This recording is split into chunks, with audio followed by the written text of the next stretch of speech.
तो मैं आप सभी के लिए संकेत ज्ञान लेकर आ रहा हूँ। श्रोताओं और दर्शकों को मेरी ओर से हाथ जोड़कर नमस्कार। तो संकेत ज्ञान एक ऐसी विधि नहीं है जिसको भुलाया जा सके। ये हमेशा से अपना एक अस्तित्व रखती है। तो इसमें क्या है अपना? सबसे पहले होता है कि क्या अपना है। तो जब भी हम किसी चीज को देखते हुए रुक जाते हैं या ठिठक जाते हैं या अपने आप में वो हमें अच्छा लगता है, वही अपना है। और जो दूसरे को अच्छा लगता है वो दूसरे का ही है। तो इस संकेत ज्ञान में हर बार हम यही समझाते हैं, हम यही बताते हैं कि क्या प्रयोग है, क्या एक्सपेरिमेंट है। इन एक्सपेरिमेंटों को किस तरह से आपने देखा है। तो कुछ एक्सपेरिमेंट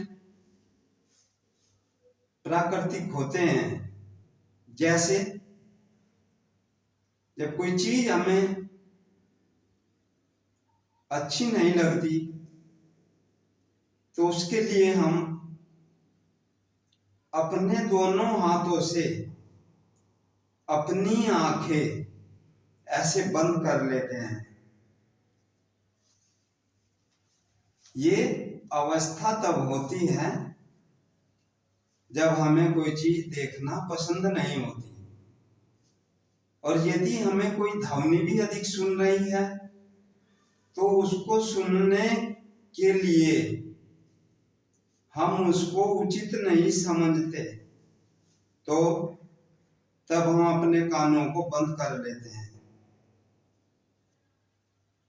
इस विधि से अपने कानों को बंद कर लेते हैं। और कुछ लोगों ने क्या किया, इन कानों को बंद करने के लिए परिधान को लपेटना शुरू कर दिया। जैसे ही उसने कपड़ा लपेटा पूरे सर पर और कानों पर, तो उसने एक अपना परमानेंट विधि को जन्म दिया, जिससे कि हम कम से कम सुन सके। और जब भी हमें कोई अच्छी सुगंध नहीं आती तो हम अपने हाथ से इस विधि के द्वारा दुर्गंध को दूर कर सकते हैं। ये विधि ऐसे होती है।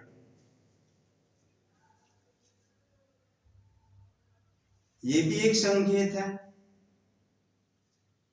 और देखो, ये कोई विद्यालय नहीं होता जहां ये सब कुछ सीखता है, कोई कॉलेज नहीं होता, कोई ट्रेनर नहीं होता।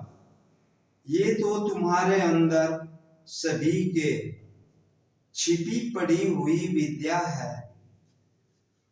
ये सब विद्या सभी के अंदर छिपी हुई है, जो समय पे अपने आप तुम सबको प्राप्त होती है। जैसे सर्दी होती है, सर्दी में किसी ने किसी को ये नहीं बताया कि तुम अपने शरीर को इस तरह बनाओ जिससे कि अधिक से अधिक टेम्परेचर अपने अंदर इकट्ठा कर सको। तो तब देखा गया कि अपने हाथों को सिकोड़कर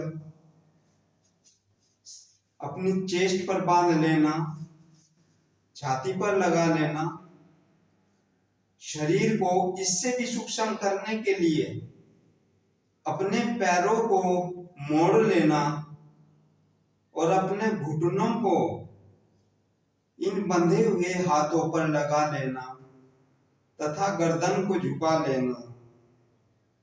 ये सब क्रिया से हमारा शरीर अधिक से अधिक टेम्परेचर इकट्ठा करने लगेगा।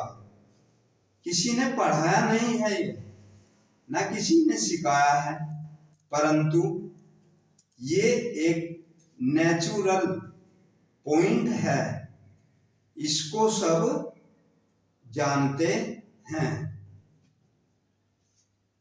तो देखते हैं, कोई चीज खुशबू की मिलती है तो खुशबू को सुगंधित कर लेने के लिए हम लंबा सांस खींचते हैं ताकि ये हमें बहुत अच्छी लगे।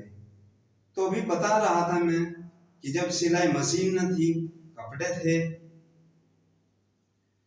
पानी चलता था नदियों में, तो पुल नहीं थे और धरती के अंदर पानी था, पानी को निकालने का कोई उपाय नहीं था। बहुत बड़े बड़े कुएं गहराई तक खोदे जाते थे और उसमें से एक रस्सा बांधकर बाल्टी से पानी खींचा जाता था। कितना उस पानी खींचने के लिए, जो पानी हमें चाहिए होता था, उसको खींचने के लिए कितनी तैयारी करनी पड़ती थी। किसी ने बहुत मेहनत की, बहुत सोचा, बहुत तलाश किया कि ये पानी हमें कम से कम मेहनत में प्राप्त हो जाए। हम सब भूल गए उन लोगों को जिन्होंने अपने आप को हमारे लिए सुख सुविधा देने के लिए संपूर्ण समर्पित कर दिया। ये उनका समर्पण हमें सेकंडों में एक गिलास पानी का भर सकते हैं बैठे बैठे पृथ्वी पर ही। कुएं में जाने की कोई जरूरत नहीं है, रस्सा बांधने की भी कोई जरूरत नहीं है, बाल्टी भी रस्से में बांधने की कोई आवश्यकता नहीं है और ज्यादा फोर्स लगाने की भी कोई आवश्यकता नहीं है। बस एक हैंडपंप होता है, हैंडपंप को थोड़ा सा हिलाया जाता है, उस हिलाने से उसका लीवर हमें पानी थोड़े समय में बाहर दे देता है। देखो, भूल गए हम उन सबको कि जब कपड़े को सिलाई के लिए कोई मशीन नहीं थी, उन्होंने अपना समर्पण करके, अपने आप को समर्पित करके सिलाई मशीन की खोज की। खोज करने के बाद वस्त्रों को नए नए डिजाइनिंग किया गया। परंतु एक बात है, जब कहीं पर कोई भी विधि ना तलाश हुई हो तो वहां भी कुछ न कुछ होता है। कैसे? मैं अभी एक छोटा सा एग्जाम्पल देता हूं। हमारा ये परिधान है, ये कपड़ा है, यदि सिलाई ना हो, कोई साधन सिलाई का ना हो, तो उस समय भी हम इसको लपेट कर अपने आप को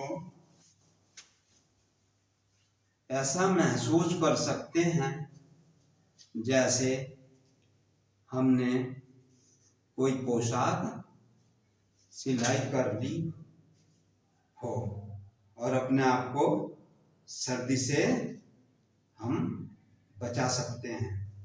इसमें कहीं कुछ भी सिलाई नहीं लगी है, इसमें तो मात्र एक लपेटा दिया गया है और इस लपेटे से एक गांठ है और इस गांठ ने हमारे हाथ को, चेस्ट को, पेट को, कमर को सभी जगहों से ढक लिया है। तो हर बार मैं कुछ ऐसा ही लेके आता हूँ।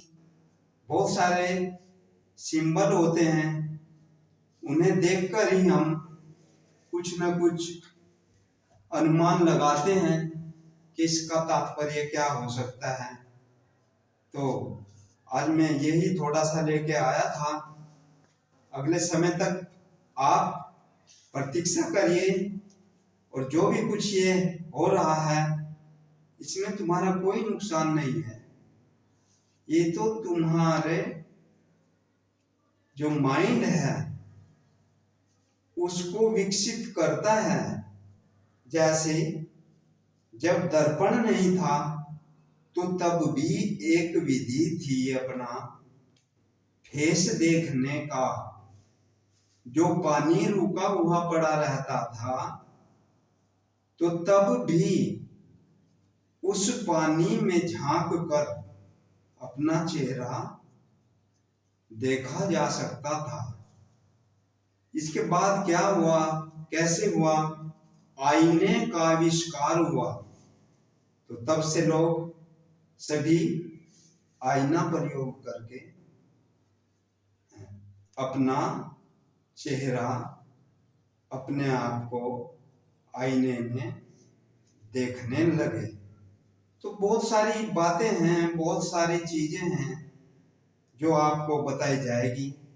आज के लिए इतने पे ही संतोष रखते हैं हम। आप सभी को ये यदि पसंद आए तो सब्सक्राइब करें, और पसंद के लिए मुझे आप लोगों से कुछ ताकत मिल रही है, उस पावर से ही मैं ये आपके लिए कुछ भेज रहा हूँ। सभी को मेरी ओर से प्रेम भरा नमस्कार।